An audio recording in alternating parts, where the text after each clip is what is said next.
کسی بھی حوالے سے مجھے اس لڑکی سے نہیں ملنا چاہیے تھا، لیکن ہم لوگوں نے میرے ایک دوست کے گھر پہ میٹنگ بلائی تھی کیونکہ وہ لڑکی جس جگہ رہتی تھی وہاں جانے کی تو میری ہمت نہیں ہو رہی تھی۔ بہت ہی گندی جگہ تھی، اس لیے گھر پہ بلایا تھا، لیکن جیسے ہی میں نے اس کی طرف دیکھا میری جان نکل گئی۔ میں زمین پر سجدے میں گر گیا اور میں نے پھوٹ پھوٹ کے رونا شروع کر دیا، کیونکہ اگر میری جگہ کوئی اور ہوتا تو شاید اس کو ہارٹ اٹیک آ جاتا۔ بات ہی ایسی تھی، اور وہی بات میری زندگی کی کہانی ہے۔ میرا نام ملک منیب ہے، اور میری سب سے پہلی شادی جب کروائی گئی تب میری عمر صرف 18 سال تھی، اور میری شادی میری اپنی ہی چچا زاد کزن سے کروائی گئی تھی۔ یہ شادی اس لیے ہوئی تھی تاکہ جائیداد کو محفوظ کیا جا سکے، کیونکہ چاچا اس دنیا سے چلا گیا تھا اور اپنی ساری جائیداد اپنی بیٹی کے نام کر گیا تھا، کیونکہ اس کا کوئی بیٹا نہیں تھا۔ اس طرح میں ڈبل جائیداد کا مالک بن گیا، اور وہ بیوی بن کر میری زندگی میں آ گئی۔ اس دن جب وہ دلہن بن کر میرے گھر میں داخل ہوئی تو پورے صحن میں خاموشی کا ایک عجیب سا سایہ پھیلا ہوا تھا۔ لوگ موجود تھے، لیکن خوشی کم اور ذمہ داری زیادہ محسوس ہو رہی تھی۔ میں دروازے کے پاس کھڑا اسے دیکھ رہا تھا۔ اس کے قدم آہستہ تھے، نظریں جھکی ہوئی تھیں، اور چہرے پر ایک ایسی سنجیدگی تھی جو عام دلہنوں میں نہیں ہوتی۔ وہ اچھی تھی، مجھے اچھی لگتی تھی، عمر میں مجھ سے تھوڑی بڑی تھی۔ میں اس ٹائم 18 سال کا تھا اور وہ 22 سال کی تھی، لیکن پھر بھی ہمارا رشتہ مضبوط تھا۔ وقت گزرتا گیا اور ہم دونوں ایک دوسرے کے عادی ہوتے گئے۔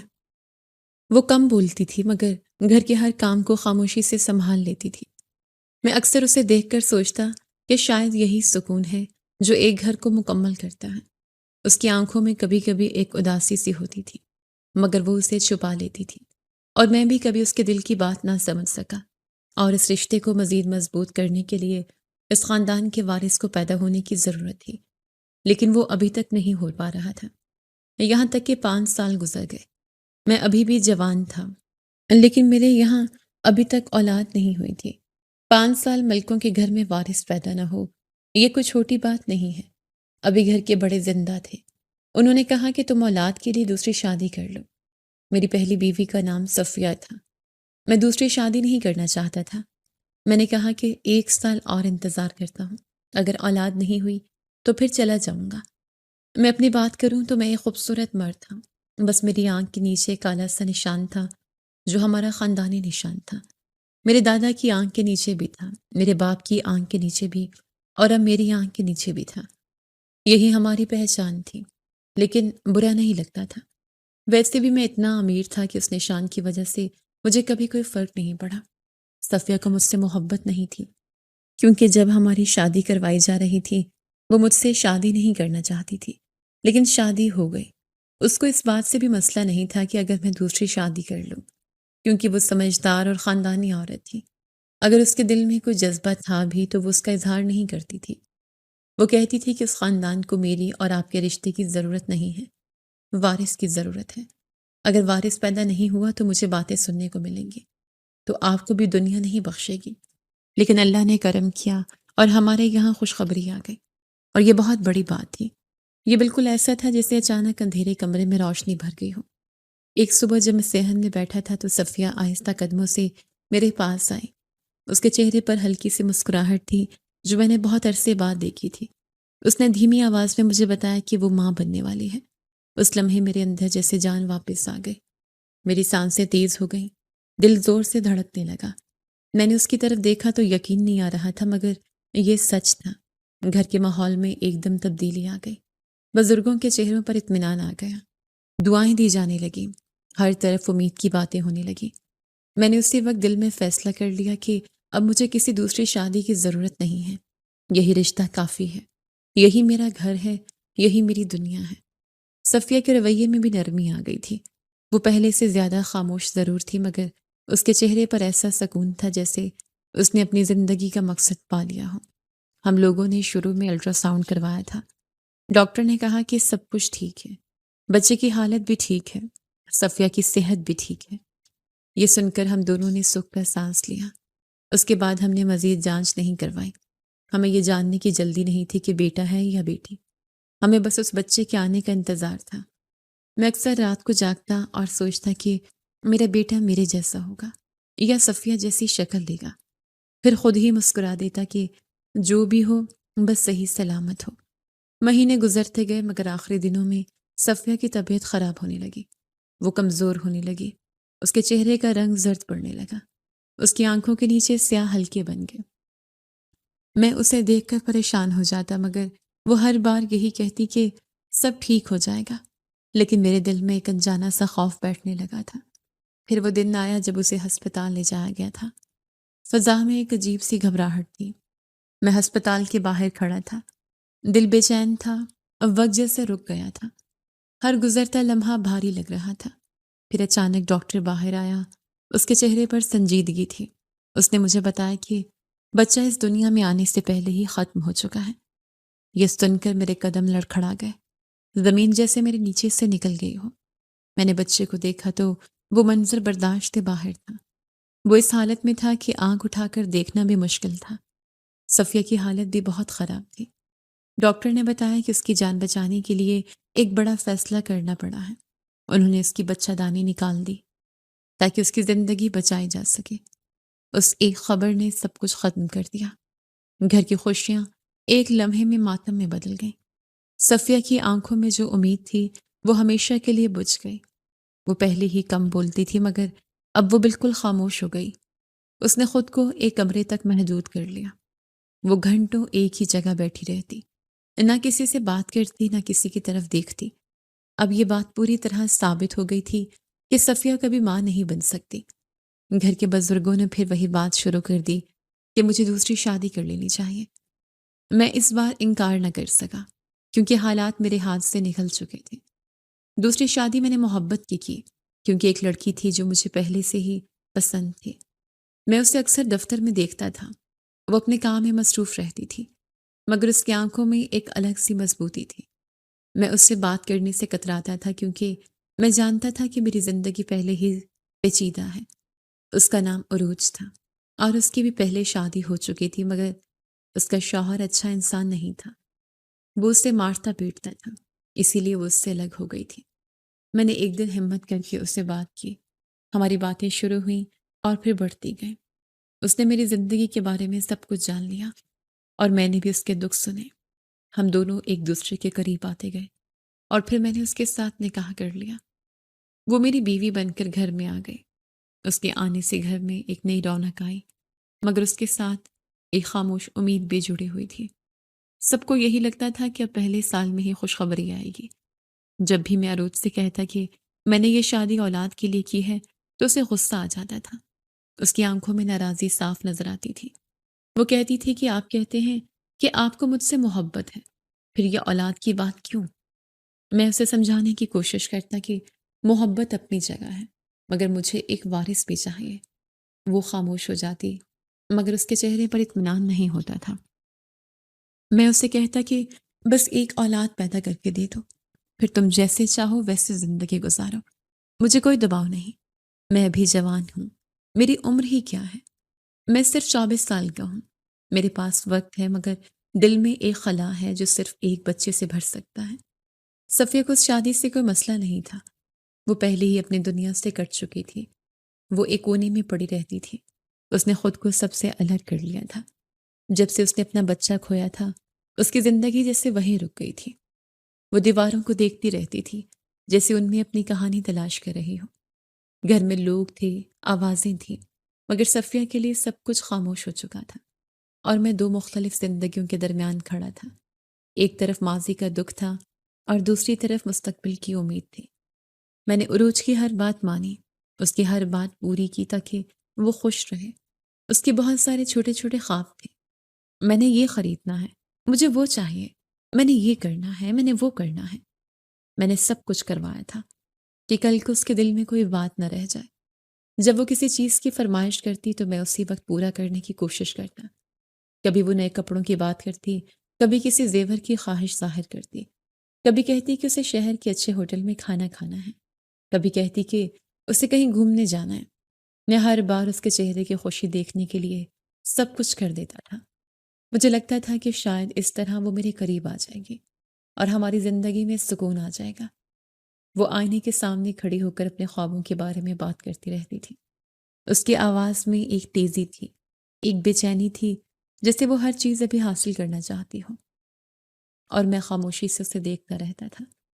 مجھے لگتا تھا کہ اگر میں اس کی ہر خواہش پوری کر دوں گا تو وہ بھی میرے دل کی بات سمجھ لے گی اور بالآخر وہ بچہ پیدا کرنے کو تیار ہوگی۔ مگر وقت گزرتا گیا، مہینے سال میں بدلنے لگے، لیکن اس کے ساتھ بھی بچہ پیدا نہیں ہو رہا تھا۔ ہر مہینے ایک نئی امید بنتی اور پھر ٹوٹ جاتی۔ میں اس کے چہرے کو دیکھتا تو وہاں بیزاری نظر آتی تھی، جیسے اسے اس بات سے کوئی خاص فرق نہیں پڑ رہا، مگر میرے اندر ایک خلا بڑھتا جا رہا تھا۔ یہ بات تو صاف تھی کہ میرے اندر کوئی مسئلہ نہیں تھا، کیونکہ اگر میرے اندر مسئلہ ہوتا تو صفیہ کبھی بھی ماں نہیں بنتی۔ وہ لمحہ آج بھی میری یاد میں زندہ تھا جب صفیہ نے مجھے بتایا تھا کہ وہ ماں بننے والی ہے۔ اس لیے میں اپنے بارے میں مطمئن تھا، مگر پھر بھی میں نے کبھی یہ ضد نہیں کی کہ میں اپنا علاج نہیں کرواؤں گا۔ میں ان مردوں میں سے نہیں تھا جو اپنی انا کے پیچھے حقیقت کو نظر انداز کر دیتے ہیں۔ اگر ضرورت پڑتی تو میں ہر ٹیسٹ کرواتا، مگر حقیقت یہی تھی کہ مسئلہ کہیں اور تھا۔ اب یہ سوال میرے ذہن میں ہر وقت گونجتا رہتا کہ عروج کے یہاں اولاد کیوں نہیں ہو رہی، مگر اس سوال کا کوئی جواب میرے پاس نہیں تھا، اور نہ ہی عروج اس بات کو سنجیدگی سے لیتی تھی یا پھر بات کو کسی اور طرف موڑ دیتی تھی۔ وقت کے ساتھ اس کی زبان کی تیزی بڑھنے لگی، وہ چھوٹی چھوٹی باتوں پر بحث کرنے لگتی۔ اس کے الفاظ میں ایک سختی آ گئی تھی جو پہلے نہیں تھی۔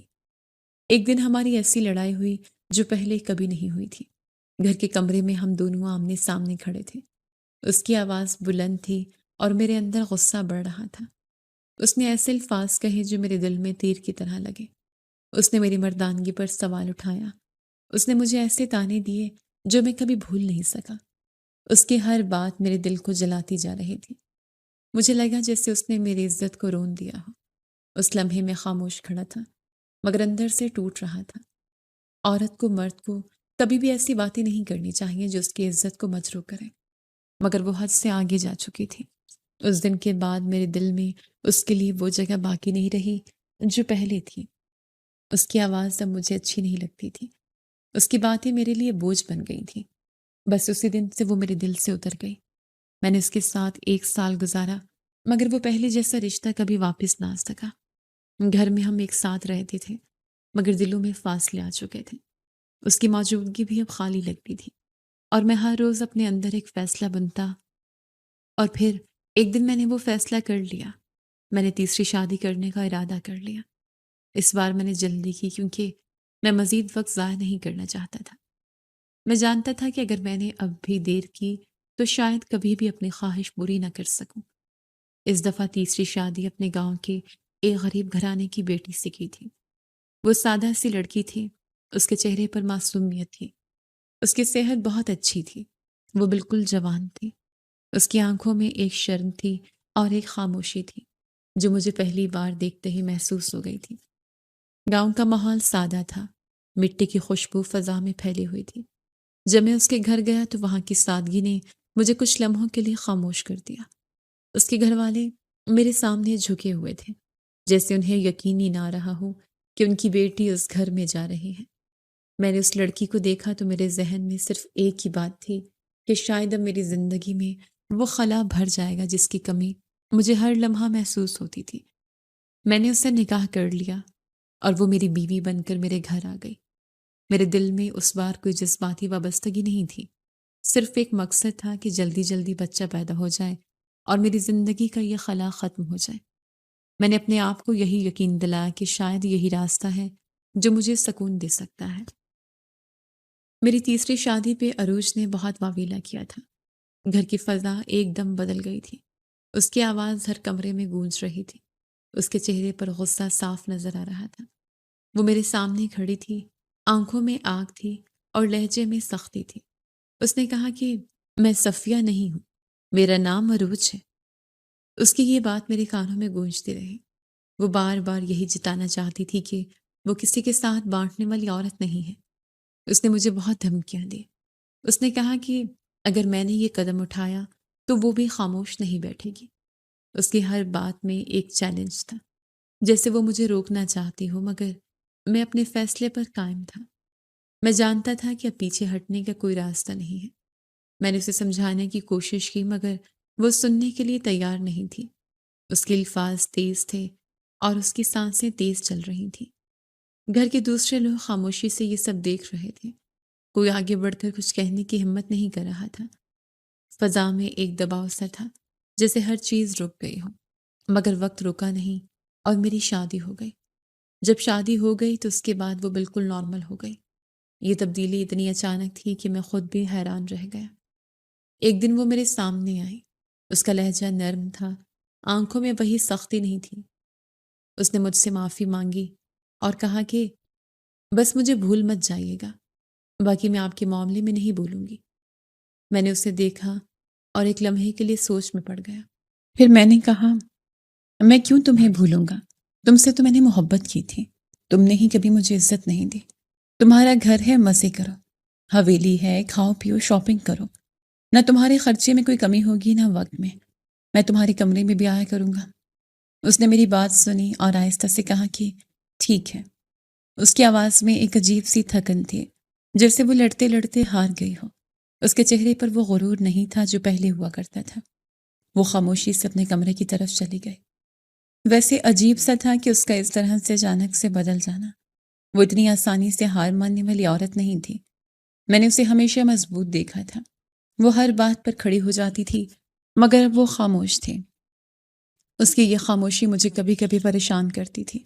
گھر کے ماحول میں ایک عجیب سا سکون بھی تھا اور ایک انجانا سا خوف بھی، جیسے طوفان کے بعد خاموشی چھا جاتی ہے، مگر دل جانتا ہے کہ کچھ ٹوٹ چکا ہے۔ عروج اب پہلے جیسی نہیں رہی تھی، وہ اپنے اندر سمٹ گئی تھی۔ وہ کہتے ہیں نا کہ ایک عورت کو دوسری عورت سے ہی مارا جا سکتا ہے، شاید یہی اس کے ساتھ ہوا تھا۔ میری تیسری شادی نے اس کے اندر کچھ توڑ دیا تھا۔ اس کا غرور، اس کے ضد، سب کچھ جیسے ایک لمحے میں ختم ہو گیا تھا۔ اب وہ صرف اس بات پر راضی تھی کہ وہ اس گھر میں رہے اور اپنی جگہ قائم رکھے۔ میں اسے دیکھتا تو محسوس کرتا کہ اس کی آنکھوں میں اب بھی بہت سی باتیں ہیں، مگر وہ انہیں زبان نہیں دیتی۔ وہ میرے سامنے آتی تو مسکرا دیتی، مگر وہ مسکراہٹ پہلے جیسی نہیں تھی۔ اس میں خالی پن تھا، ایک ایسی خاموشی تھی جو بہت کچھ کہہ رہی تھی، اور میں اپنی زندگی کے اس موڑ پر کھڑا تھا جہاں میرے ارد گرد سب کچھ موجود تھا، مگر پھر بھی دل کے اندر ایک بے چینی باقی تھی۔ میری تیسری بیوی کا نام روبینہ تھا۔ وہ گاؤں کی عورت تھی، خوبصورت تھی، صحت مند تھی۔ اس کے چہرے پر دیہاتی سادگی تھی، اس کی آنکھوں میں ایک سیدھی سی چمک تھی۔ وہ کم بولتی تھی مگر اس کے انداز میں ایک ٹھہراؤ تھا۔ جب وہ گھر میں آئی تو شروع کے دنوں میں ہر چیز نئی نئی لگتی تھی۔ اس کے قدموں کی چاپ صحن میں گونجتی تھی۔ وہ آہستہ آہستہ اس بڑے گھر کے ماحول کو سمجھنے لگی تھی۔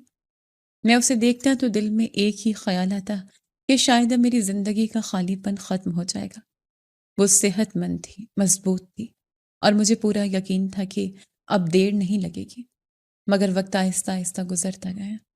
دن مہینوں میں بدلتے گئے اور مہینے سال میں، مگر پھر بھی اولاد نہیں ہو رہی تھی۔ میں اسے ڈاکٹر کے پاس بھی لے گیا تھا۔ شہر کے بڑے کلینک میں ہم دونوں بیٹھے تھے۔ دیواریں سفید تھیں، فضا میں ایک عجیب سی خاموشی تھی۔ ڈاکٹر نے اس کا مکمل معائنہ کیا، رپورٹس دیکھی، اور پھر سیدھے انداز میں کہا کہ سب کچھ ٹھیک ہے، یہ عورت بالکل پرفیکٹ ہے، اس میں کوئی مسئلہ نہیں ہے۔ یہ بات سن کر میں کچھ لمحوں کے لیے مطمئن ہوا، مگر ساتھ ہی ایک سوال میرے اندر اور گہرا ہو گیا کہ پھر مسئلہ کہاں ہے؟ اور روبینہ اس بات پر خاموش رہی۔ وہ ہمیشہ کی طرح سر جھکا کر بیٹھی رہی، جیسے اسے ان باتوں سے کوئی فرق نہیں پڑتا، مگر میں جانتا تھا کہ اندر سے وہ بھی سوچتی ہوگی، مگر وہ کبھی زبان پر کچھ نہ لاتی تھی۔ اب وقت بھر گزرتا گیا اور یہاں تک کہ 2 سال اور گزر گئے۔ اب میرے اندر ایک عجیب سی بے چینی پیدا ہونے لگی۔ رات کو نیند نہیں آتی تھی۔ میں چھت کو دیکھتا رہتا تھا اور سوچتا رہتا تھا کہ آخر میرے ساتھ ایسا کیوں ہو رہا ہے۔ مجھے ایسا لگنے لگا تھا کہ شاید مجھے عروج کی بد دعا لگ گئی ہے۔ پھر میں خود ہی اس خیال کو جھٹک دیتا تھا، کیونکہ وہ خود کون سی اچھی تھی کہ اس کی بد دعا اثر کرتی۔ بد دعا دینے کے لیے انسان کا اپنا صاف ہونا ضروری ہوتا ہے، مظلوم ہونا ضروری ہوتا ہے، اور میں جانتا تھا کہ وہ بھی اپنے الفاظ میں حد سے آگے بڑھ چکی تھی، مگر پھر دل ہی دل میں مانتا نہیں تھا، اور یہی خیال بار بار لوٹ آتا تھا۔ ہم ملک لوگ ہیں، بار بار شادیاں کرنا ہمارے لیے کوئی عام بات نہیں ہے، مگر ایک حقیقت یہ بھی ہے کہ ہمارے ہاں شادی کرنا اتنا مشکل نہیں ہوتا جتنا دوسرے لوگوں کے لیے ہوتا ہے۔ میں نے اپنی زندگی میں ایک کے بعد ایک فیصلے کیے اور وقت کے ساتھ آگے بڑھتا گیا۔ میں نے چوتھی شادی بھی کر لی۔ اس بار میں نے سوچ سمجھ کر قدم اٹھایا۔ میں نے ایک بڑے خاندان کی لڑکی سے شادی کی جو شہر سے آئی تھی۔ وہ پڑھی لکھی تھی، اس کے انداز میں اعتماد تھا، اس کی باتوں میں وزن تھا۔ جب وہ گھر میں آئی تو اس کے ساتھ ایک نیا ماحول بھی آیا۔ اس کا نام علینا تھا۔ وہ میرے ساتھ بیٹھ کر بات کرتی تھی، میرے کام کے بارے میں سوال کرتی تھی۔ میں نے پہلی بار محسوس کیا کہ کوئی میری بات کو سمجھ بھی رہا ہے۔ وہ میرے ساتھ بزنس سنبھالنے لگی۔ میں اس سے مشورے کرتا تھا اور وہ ہر بات کو غور سے سن کر جواب دیتی تھی۔ اس کے آنے سے میرے کام میں بھی بہتری آئی۔ اس کی بھی پہلے ایک شادی ہو چکی تھی، مگر وہ کامیاب نہیں رہی تھی۔ اس کی میرے دل میں یہ بات بالکل صاف تھی کہ اس میں کوئی مسئلہ نہیں ہے، یہ ماں بن سکتی ہے، اور یہی امید میرے دل کو تھامے ہوئے تھی۔ مگر وقت نے یہاں بھی وہی رخ اختیار کیا۔ دن گزرتے گئے، مہینے گزر گئے، مگر کوئی خوشخبری نہ آئی۔ میں ہر گزرتے دن کے ساتھ مزید خاموش ہوتا جا رہا تھا۔ میں نے خود کو کام میں مصروف رکھا، مگر دل کا بوجھ کم نہیں ہو رہا تھا۔ اب میں واقعی پریشان ہو گیا تھا۔ میں نے اپنی زندگی میں ہر راستہ آزما لیا تھا، ہر امید باندھی تھی، مگر ہر بار خالی ہاتھ رہ گئے تھے۔ اب میں پانچویں شادی کے بارے میں بھی سوچ نہیں سکتا تھا۔ دل تھک چکا تھا، دماغ بوجھل ہو گیا تھا۔ اب میرے پاس میرے دوست ہی تھے جن کے ساتھ بیٹھ کر میں اپنے دل کی بات کر لیتا تھا۔ ہم اکثر رات کو بیٹھتے تھے، خاموشی میں چائے پیتے تھے، اور میں اپنی الجھنیں ان کے سامنے رکھ دیتا تھا۔ وہ میری بات سنتے تھے اور پھر اپنے اپنے انداز میں جواب دیتے تھے۔ کچھ کہتے تھے کہ لگتا ہے کسی نے بندش کرائی ہوئی ہے، کسی نے جادو کروایا ہوا ہے، ورنہ ایسا کیسے ہو سکتا ہے کہ سب کچھ ٹھیک ہونے کے باوجود بھی کچھ نہ ہو رہا۔ میں ان کی باتیں سنتا تھا اور پھر خاموش ہو جاتا تھا، کیونکہ میرے پاس ان باتوں کا کوئی جواب نہیں تھا۔ میں نے کہا کہ پتہ نہیں کیا ہو رہا ہے، میں نے سب کچھ آزما کے دیکھ لیا ہے، مگر نتیجہ وہی ہے۔ میرے دل میں ایک عجیب سا خوف بیٹھنے لگا تھا، جیسے کوئی ایسی چیز ہے جو نظر نہیں آ رہی مگر اثر کر رہی ہے۔ ہمارے خاندان میں گود لیے ہوئے بچے کی کوئی اہمیت نہیں ہے۔ اگر کوئی بچہ گود لیا جائے تو اسے اچھا نہیں سمجھا جاتا، اسے ایک بوجھ سمجھا جاتا ہے۔ میں کئی بار سوچتا تھا کہ اگر ایسا نہ ہوتا تو شاید میں اب تک ایک بچہ گود لے چکا ہوتا، مگر یہ خیال آتے ہی میں رک جاتا تھا۔ اب میں خود 30 سال کا ہو گیا تھا۔ وقت میرے ہاتھ سے نکلتا جا رہا تھا۔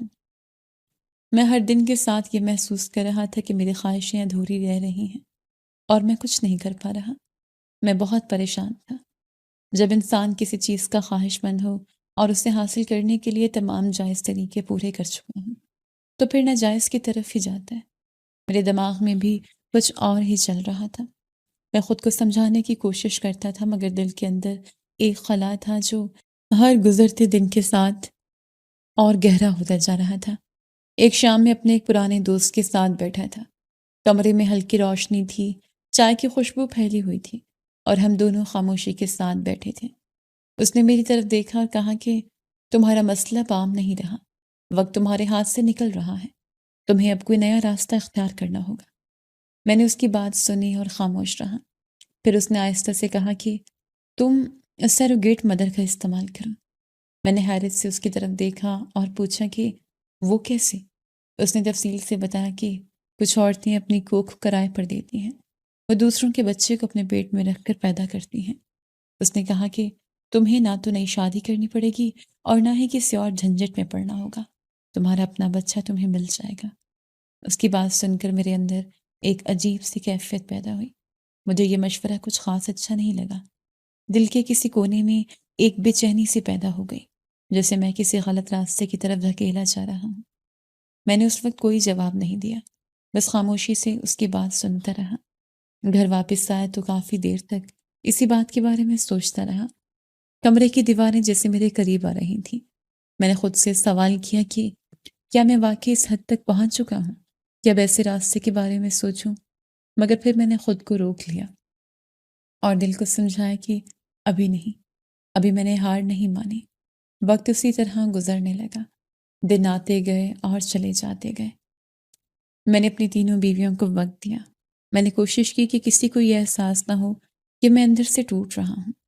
صفیہ تو پہلے ہی اپنی دنیا سے الگ ہو چکی تھی۔ وہ خاموشی سے اپنی زندگی گزار رہی تھی۔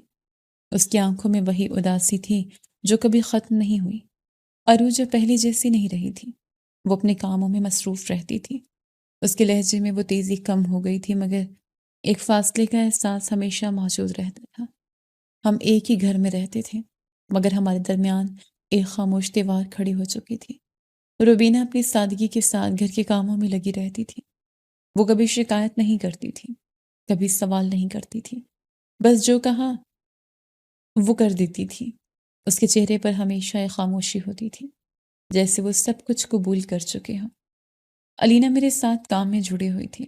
وہ اکثر میرے ساتھ بیٹھ کر حساب کتاب دیکھتی تھی، نئے منصوبوں پر بات کرتی تھی۔ اس کی موجودگی سے میرے کام میں بہتری آئی تھی، مگر دل کے اندر جو خواہش تھی وہ اب بھی ادھوری تھی۔ میں نے باقی تینوں کا علاج بھی کروایا، مختلف ڈاکٹروں کے پاس گیا، مختلف طریقے آزمائے۔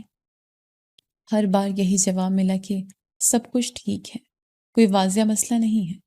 یہ سن کر کچھ لمحوں کے لیے تسلی ہوتی، مگر پھر وہی خالی پن لوٹ آتا۔ راتیں میرے لیے سب سے مشکل ہو گئی تھیں۔ میں بستر پر لیٹ کر چھت کو دیکھتا رہتا تھا اور سوچتا رہتا تھا کہ آخر میری زندگی کا یہ پہلو کیوں ادھورا رہ گیا ہے۔ میں نے کیا کمی چھوڑ دی ہے؟ میں نے کون سا راستہ نہیں اپنایا؟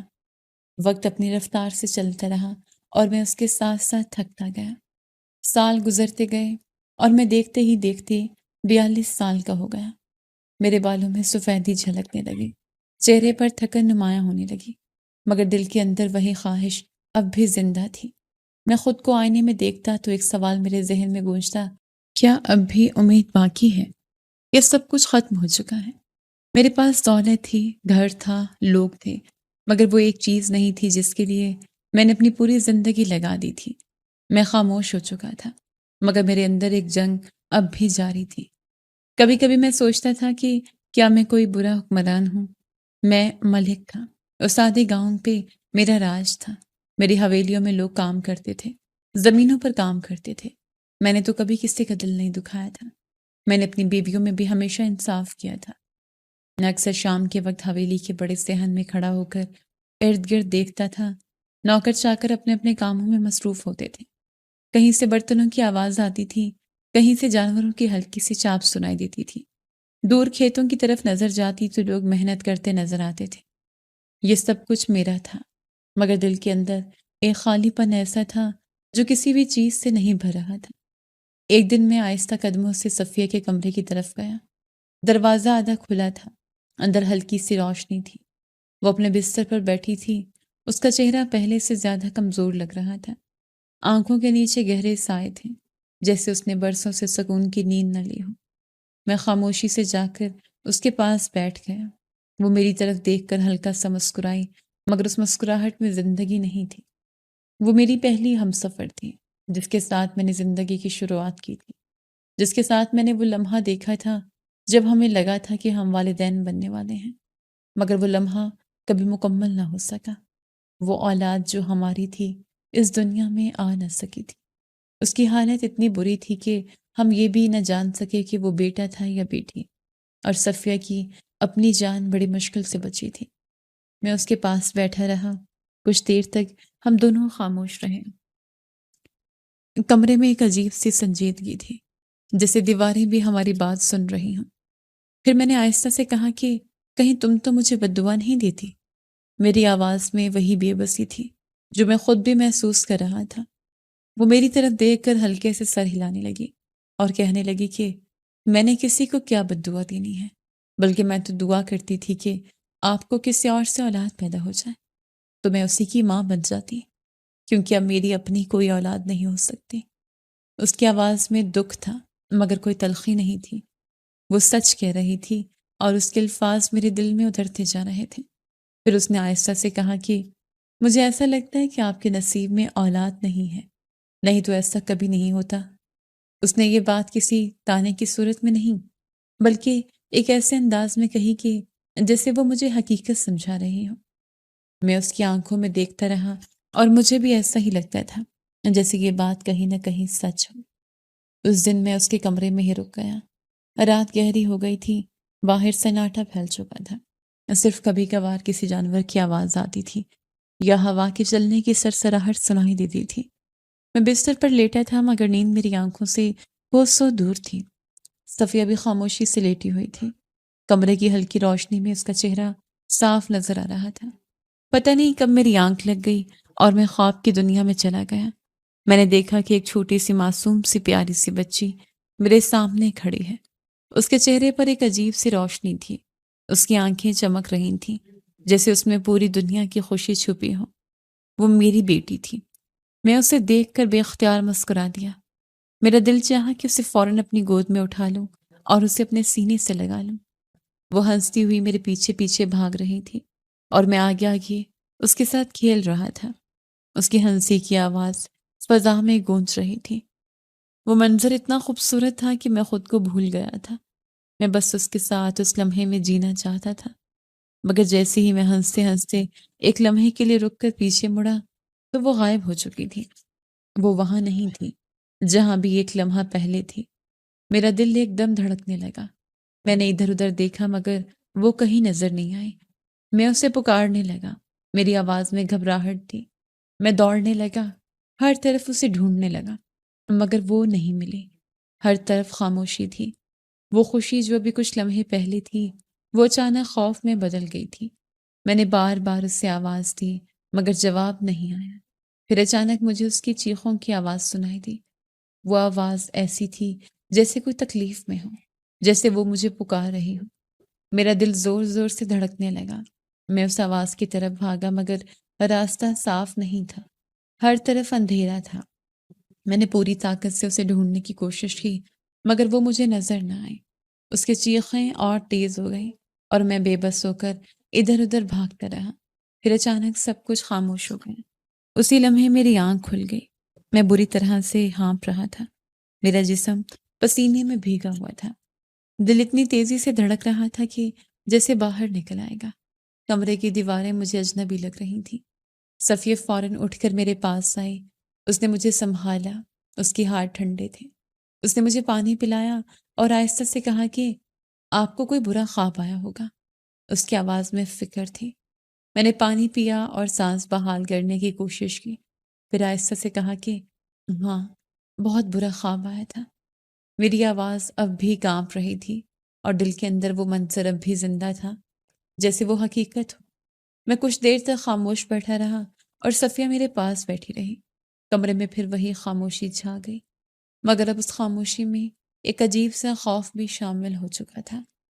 اب اس کے بعد میں کچھ بھی کرنے کو تیار ہو گیا۔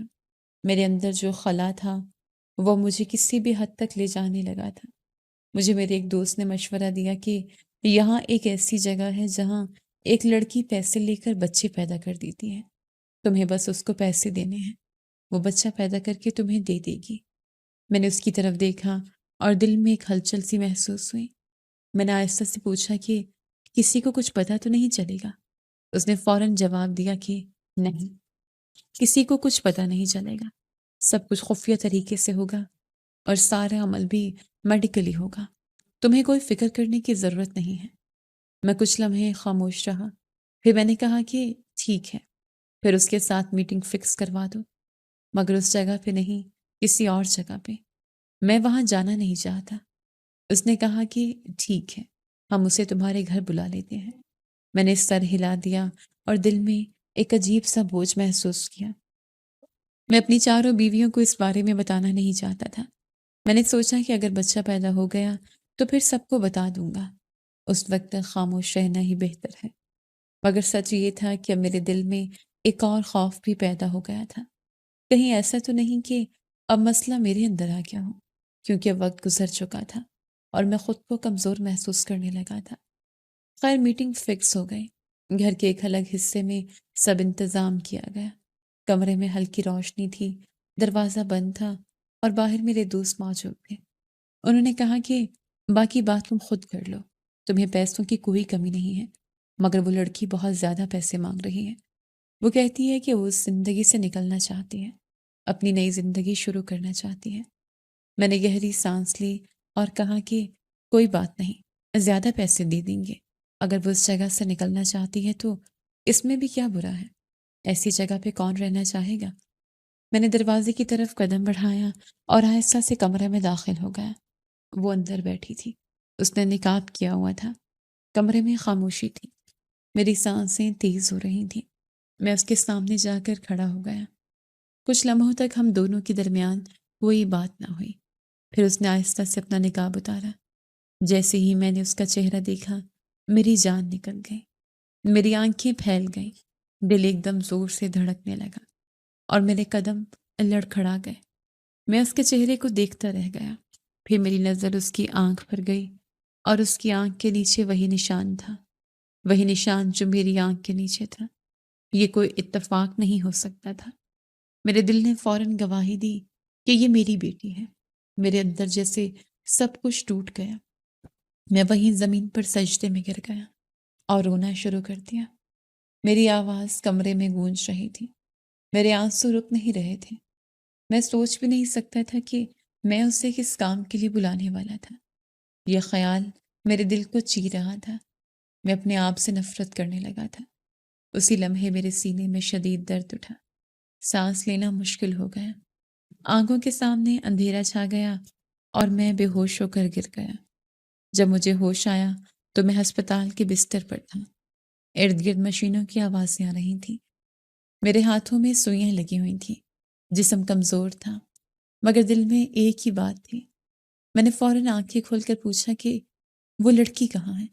اس کو جلدی لے کر آ۔ میرے دوست میرے پاس کھڑے تھے۔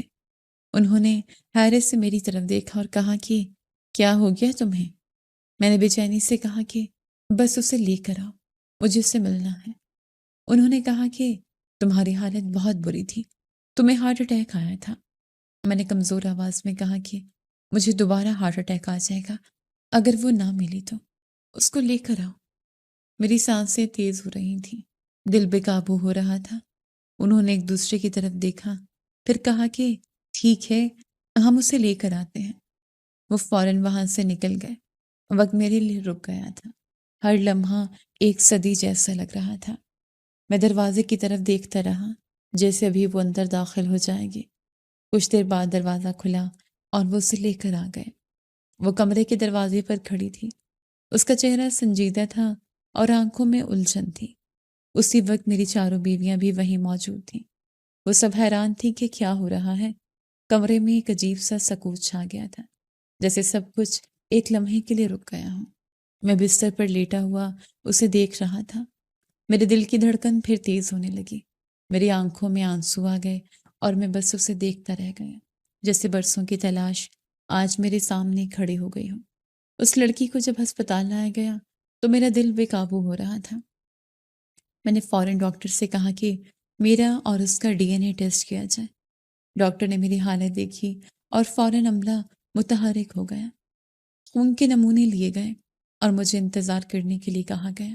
وہ انتظار میری زندگی کا سب سے طویل انتظار تھا۔ ہر گزرتے لمحہ میرے دل پر بوجھ بن رہا تھا۔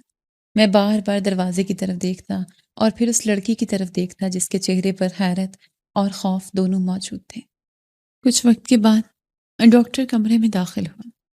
اس کے ہاتھ میں رپورٹ تھی، اس کے چہرے پر سنجیدگی تھی۔ اس نے آہستہ سے کہا کہ جو آپ سوچ رہے ہیں وہی سچ ہے، یہ لڑکی آپ کی بیٹی ہے۔ یہ سنتے ہی میرے اندر جیسے سب کچھ ٹوٹ گیا۔ میں زور زور سے رونے لگا، میرے آنسو رکنے کا نام نہیں لے رہے تھے۔ میرے سامنے میری بیٹی کھڑی تھی، میرا اپنا خون، اور میں اسے اس حالت میں دیکھ رہا تھا۔ مگر اسی لمحے میرے ذہن میں ایک اور سوال بجلی کی طرح گونج گیا۔ میں نے اس کی عمر کا حساب لگایا تو حقیقت اور بھی خوفناک ہو گئی۔ یہ تو میری اور صفیہ کی بیٹی بن رہی تھی، مگر ہمیں تو بتایا گیا تھا کہ ہمارا بچہ دنیا میں آنے سے پہلے ہی ختم ہو گیا تھا۔ پھر یہ سب کیسے ہو سکتا تھا؟ میں نے فوراً اس معاملے کی تہہ تک جانے کا فیصلہ کیا۔ میں نے اپنے پرانے لوگوں کو بلایا، میں نے ہسپتال کے ریکارڈ نکلوانے کی کوشش کی، میں نے ہر اس شخص سے رابطہ کیا جو اس وقت موجود تھا جب صفیہ کی ڈیلیوری ہوئی تھی۔ آہستہ آہستہ سچ سامنے آنا شروع ہوا، اور جو سچ سامنے آیا وہ میری سوچ سے بھی زیادہ خطرناک تھا۔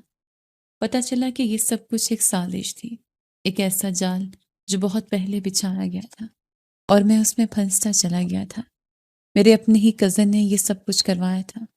وہ نہیں چاہتا تھا کہ میرے یہاں اولاد ہو، کیونکہ اگر میرے یہاں وارث پیدا ہو جاتا تو جائیداد اس کے ہاتھ سے نکل جاتی۔ اس نے ہسپتال کے عملے کو خرید لیا تھا۔ جب صفیہ کی حالت خراب ہوئی تو انہوں نے ہمیں یہ یقین دلا دیا کہ بچہ مر چکا ہے، مگر حقیقت میں انہوں نے اس بچے کو زندہ حالت میں چھپا لیا۔ میری بیٹی کو ہم سے چھین لیا گیا، اسے کہیں اور منتقل کر دیا گیا اور ہمیں اندھیرے میں رکھا گیا۔ یہ سب کچھ اس لیے کیا گیا تاکہ ہماری نسل ختم ہو جائے اور جائیداد پر قبضہ آسان ہو جائے۔ مگر کہانی یہاں ختم نہیں ہوئی۔ جب میں نے مزید کھوج لگائی تو ایک اور حقیقت سامنے آئی جو میرے لیے اور بھی زیادہ تکلیف دہ تھی۔ باقی بیویوں کے یہاں اولاد نہ ہونے کے پیچھے بھی ایک ہاتھ تھا، اور وہ ہاتھ عروج کا تھا۔ یہ سن کر میرے قدموں تلے زمین نکل گئی۔ عروج جو میری بیوی تھی، جسے میں نے محبت کی تھی، وہی اس کھیل کا حصہ نکلی۔ اس نے باقی بیویوں کو دھوکے سے ایسی گولیاں دی تھیں جن کی وجہ سے وہ کبھی حاملہ نہ ہو سکیں۔ وہ خود بانجھ تھی، اور یہ بات وہ شادی سے پہلے سے جانتی تھی، مگر اس نے یہ حقیقت چھپائی اور صرف پیسوں کے لیے مجھ سے شادی کی۔ یہ سب سن کر میرے دل میں ایک عجیب سا درد اٹھا۔ میں سوچ بھی نہیں سکتا تھا کہ وہ عورت جسے میں نے اتنی اہمیت دی، وہ میرے خلاف اتنی بڑی سازش کا حصہ ہو سکتی ہے۔ اسی دوران میری بیٹی نورین نے آہستہ آہستہ اپنی بات کہی۔ اس کی آواز میں لرزش تھی، مگر اس کے الفاظ صاف تھے۔ اس نے کہا کہ یہ جو عورت یہاں کھڑی ہے، میں نے اسے پہلے بھی دیکھا ہے۔ 2 بار وہ وہاں آئی تھی جہاں میں رہتی تھی۔ وہ جانتی تھیں کہ میں کہاں ہوں، مگر اس نے کبھی آپ کو کچھ نہیں بتایا۔ یہ سن کر سب کچھ واضح ہو گیا۔ عروج نہ صرف اس سازش کا حصہ تھی بلکہ وہ سب کچھ جانتی بھی تھی۔ اس نے کبھی مجھے سچ نہیں بتایا۔ اس نے مجھے اندھیرے میں رکھا اور میں اس پر یقین کرتا رہا۔ یہ ایک ایسا جال تھا جس میں مجھے چاروں طرف سے گھیر لیا گیا تھا۔ ایک طرف میرا کزن تھا جو جائیداد کے لیے میری نسل ختم کرنا چاہتا تھا۔ دوسری طرف عروج تھی جو اپنے ذاتی مفاد اور غصے میں سب کچھ برباد کر رہی تھی۔ میں بستر پر لیٹا یہ سب سوچ رہا تھا، اور میرے دل میں ایک ہی خیال آ رہا تھا کہ میں نے اپنی زندگی میں کس کس پر بھروسہ کیا اور کس کس نے مجھے دھوکہ دیا۔ میری بیٹی جو میرے سامنے کھڑی تھی، وہ کتنے سال اس اندھیرے میں گزار چکی تھی۔ میں سوچ بھی نہیں سکتا تھا کہ اس نے کیا کچھ سہا ہوگا۔ میں نے نورین کی طرف دیکھا، وہ خاموشی سے کھڑی تھی۔ اس کی آنکھوں میں نمی تھی مگر اس میں ایک عجیب سی مضبوطی بھی تھی۔ میں نے آہستہ سے اس کا ہاتھ پکڑا اور اپنے قریب بٹھایا۔ مجھے ایسا لگا جیسے میری کھوئی ہوئی دنیا واپس آ گئی ہو۔ جب میں اسے لے کر صفیہ کے پاس گیا تو وہ منظر میں کبھی نہیں بھول سکتا۔ صفیہ بستر پر بیٹھی تھی۔ جیسے ہی اس نے نورین کو دیکھا، اس کی آنکھیں پھیل گئیں، اس کے ہونٹ کانپنے لگے، اور پھر وہ اچانک پھوٹ پھوٹ کر رونے لگی۔ وہ آگے بڑھی اور نورین کو اپنے سینے سے لگا لیا۔ اس کے آنسو رکنے کا نام نہیں لے رہے تھے۔ وہ بار بار اس کے چہرے کو دیکھتی، اس کے بالوں کو چھوتی اور پھر اسے اپنے سینے سے لگا لیتی، جیسے وہ یقین کر رہی ہو کہ یہ سب خواب نہیں ہے۔ صفیہ نے روتے ہوئے کہا کہ مجھے ہمیشہ لگتا تھا کہ میری اولاد زندہ ہے۔ میں یہاں بیٹھ کر یہی دعا کرتی رہتی تھی کہ وہ کسی طرح مجھے واپس مل جائے، اور آج میری دعا قبول ہو گئی۔ اس کے الفاظ سن کر میری آنکھوں میں بھی آنسو آ گئے۔ اس لمحے میں نے محسوس کیا کہ شاید کچھ دعائیں واقعی سنی جاتی ہیں، چاہے دیر ہی کیوں نہ ہو۔ گھر کا ماحول بدل چکا تھا۔ ایک طرف خوشی تھی کہ ہمیں ہماری بیٹی مل گئی ہے، مگر دوسری طرف وہ درد بھی تھا جو ان سالوں نے ہمیں دیا تھا۔ میں نے فیصلہ کر لیا تھا کہ اب میں اس سب کا حساب لوں گا جو میرے ساتھ ہوا تھا۔ عروج خاموش کھڑی تھی۔ اس کے چہرے پر خوف تھا، اس کی آنکھیں جھکی ہوئی تھیں۔ وہ جانتی تھی کہ اس کا سچ اب سب کے سامنے آ چکا ہے، اور اب اس کے پاس کوئی راستہ نہیں بچا۔ میں نے اس کی طرف دیکھا، مگر اس لمحے میرے دل میں اس کے لیے کچھ نہیں تھا، نہ غصہ نہ محبت، بس ایک خالی پن تھا، جیسے وہ میرے لیے اب کوئی معنی نہیں رکھتی۔ نورین ہمارے ساتھ تھی۔ صفیہ کے چہرے پر برسوں بعد سکون آیا تھا، اور میں یہ سب دیکھ کر یہی سوچ رہا تھا کہ زندگی کتنے عجیب کھیل کھیلتی ہے۔ میں نے اپنی بیٹی کو کھو کر دوبارہ پایا تھا، مگر اس قیمت پر جو میں کبھی ادا نہیں کرنا چاہتا تھا۔ یہ میری زندگی کی وہ حقیقت تھی جس نے مجھے اندر سے بدل دیا تھا۔ اب میں پہلے والا انسان نہیں رہا تھا۔ اب میں ہر چہرے کے پیچھے چھپی حقیقت کو سمجھنے لگا تھا۔ اور مجھے معلوم ہو گیا تھا کہ سب سے بڑا دشمن وہ ہوتا ہے جو آپ کے قریب ہوتا ہے۔ میں نے عروج کو اپنی زندگی سے نکال دیا۔ جب میں نے اسے کہا کہ میں اسے طلاق دینے لگا ہوں تو اس کے چہرے پر کوئی حیرت نہیں تھی، جیسے وہ پہلے ہی سب کچھ جانتی ہو۔ اس نے خاموشی سے میری طرف دیکھا اور پھر سر جھکا دیا۔ اس نے کوئی بحث نہیں کی، کوئی لڑائی نہیں کی، بس اتنا کہا کہ ٹھیک ہے۔ اور اس لمحے مجھے یہ بات صاف سمجھ آ گئی کہ جو عورت اندر سے سب کچھ توڑ چکی ہو وہ آخر میں خاموش رہتی ہے۔ اس کے بعد گھر کا ماحول بالکل بدل گیا۔ حویلی کی دیواریں جو پہلے بھاری لگتی تھیں اب ہلکی محسوس ہونے لگی۔ ہر کمرہ جیسے سانس لے رہا تھا۔ میں نے محسوس کیا کہ ایک بہت بڑا بوجھ میری زندگی سے اتر گیا ہے، مگر اس بوجھ کے نیچے جو سال دبے ہوئے تھے وہ اب بھی میرے دل میں موجود تھے۔ میں نے صفیہ سے مشورہ کیا۔ صفیہ اب پہلی جیسی نہیں رہی تھی، وہ ٹوٹ کر دوبارہ سنبھلی تھی۔ اس کی آنکھوں میں ایک عجیب سا سکون آ چکا تھا۔ وہ نورین کو دیکھ کر مسکراتی تھی اور اس کے ساتھ وقت گزارتی تھی۔ اس نے خاموشی سے میری بات سنی اور پھر آہستہ سے کہا کہ جو فیصلہ تم نے کیا ہے وہ صحیح ہے، کیونکہ جو عورت گھر کو توڑ دے اس کے ساتھ مزید جینا ممکن نہیں ہوتا۔ میں نے عروج کو مکمل طور پر اپنی زندگی سے الگ کر دیا، اس کے تمام معاملات ختم کر دیے۔ وہ خاموشی سے گھر سے چلی گئی۔ اس نے جاتے ہوئے ایک بار بھی پیچھے مڑ کر نہیں دیکھا، جیسے اس کے دل میں بھی اب کچھ باقی نہ رہا ہو۔ یہ شاید وہ خود کو اس انجام کے لیے پہلے ہی تیار کر چکی تھی۔ اس کے جانے کے بعد میرے دل میں ایک عجیب سا سکون آیا، مگر ساتھ ہی گہری تھکن بھی تھی، جیسے میں برسوں کی لڑائی کے بعد اب کہیں جا کر بیٹھا ہوں اور سانس لے رہا ہوں۔ میں نے اپنی زندگی کے ان تمام سالوں کو یاد کیا جو بے چینی میں گزرے تھے، اور پھر اپنی بیٹی نورین کو دیکھا جو اب میرے ساتھ کھڑی تھی۔ اس کی موجودگی میرے لیے ایک نئی زندگی کا آغاز تھی۔ صفیہ نے آہستہ آہستہ خود کو مکمل طور پر سنبھال لیا تھا۔ وہ پہلے جیسی خاموش قید میں نہیں رہی تھی۔ اس کے چہرے پر زندگی لوٹ آئی تھی اور وہ نورین کی ماں بن کر اس سے جڑ گئی تھی، جیسے برسوں کا خالی پن ایک دم بھر گیا ہو۔ ہم نے ایک نیا سفر شروع کیا تھا۔ حویلی میں اب وہی پرانی بھاری خاموشی نہیں تھی، ہر طرف زندگی محسوس ہونے لگی تھی۔ نورین کی ہنسی صحن میں گونجتی تھی۔ صفیہ اس کے ساتھ بیٹھی سی کہانیاں سناتی تھی اور میں اکثر انہیں دیکھ کر خاموش کھڑا مسکراتا رہتا تھا۔ 2 سال کا عرصہ بہت تیزی سے گزرا۔ اس دوران میری زندگی میں وہ خوشخبری آئی جس کا میں برسوں سے انتظار کر رہا تھا۔